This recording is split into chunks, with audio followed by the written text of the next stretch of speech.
सर्वेभ्यो नमो नमः। वक्रतुंड महाकाय सूर्यकोटि समप्रभ निर्विघ्नं कुरु मे देव सर्वकार्येषु सर्वदा। आज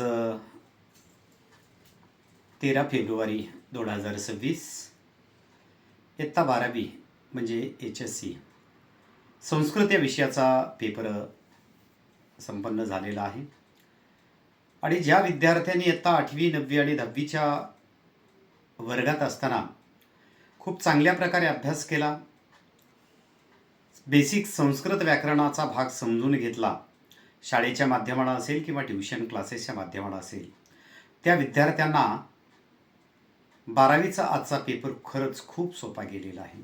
निश्चितपणे बरेचसे विद्यार्थी संस्कृत विषयामध्ये आउट ऑफ मार्क्स मिळवणार सुद्धा आहेत। येन केन माध्यमाने संस्कृत विषयामध्ये आउट ऑफ मार्क्स मिळवून आपल्या आईवडिलांचं नाव प्रगती पथावर घेऊन जाणं हे प्रत्येक विद्यार्थ्याचं काम, महत्त्वपूर्ण असं काम असतं।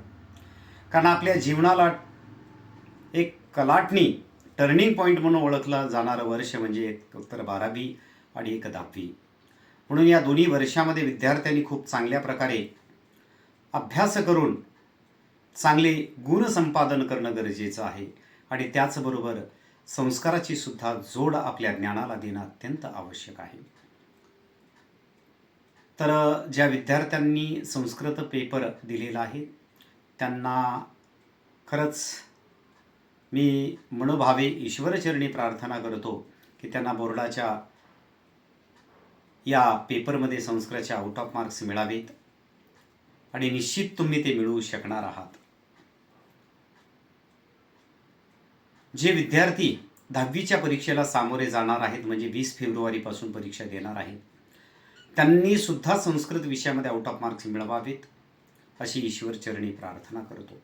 कारण तुम्ही वर्षभर शाळेच्या माध्यमाने स्वतःच्या घरच्या अभ्यासाच्या माध्यमाने स्वयं अध्ययन आणि ट्युशन क्लासेसच्या माध्यमाने जो काही अभ्यास केलेला आहे त्याचं फळ तुम्हाला निश्चितपणे चांगलं मिळणार आहे। कर्मण्येवाधिकारस्ते मा फलेषु कदाचन मा कर्मफल हेतुर्भूमा मा ते संगोस्त्व कर्मणी। कोणत्याही फळाची अपेक्षा न करता माणसाने आपले कर्म करत राहणं गरजेचं आहे। कारण तुम्ही केलेल्या प्रत्येक कर्माचं फळ तुम्हाला हे निश्चितपणे मिळणार असतं। जर तुमचे कर्म चांगले असतील तर त्याचं फळ सुद्धा निश्चित चांगलं मिळणार आहे आणि जर तुमचे कर्म त्या ठिकाणी वाईट असतील तरी सुद्धा त्याचं फळ तुम्हाला वाईटच मिळणार आहे। म्हणून आपण सत्कार्य आपल्या हातून जेवढं घडेल, प्रामाणिकपणा, निस्वार्थीपणा आणि कर्तव्य, जबाबदारी ह्या सर्व गुणांनी युक्त आपण प्रत्येक कार्य करणं गरजेचं आहे।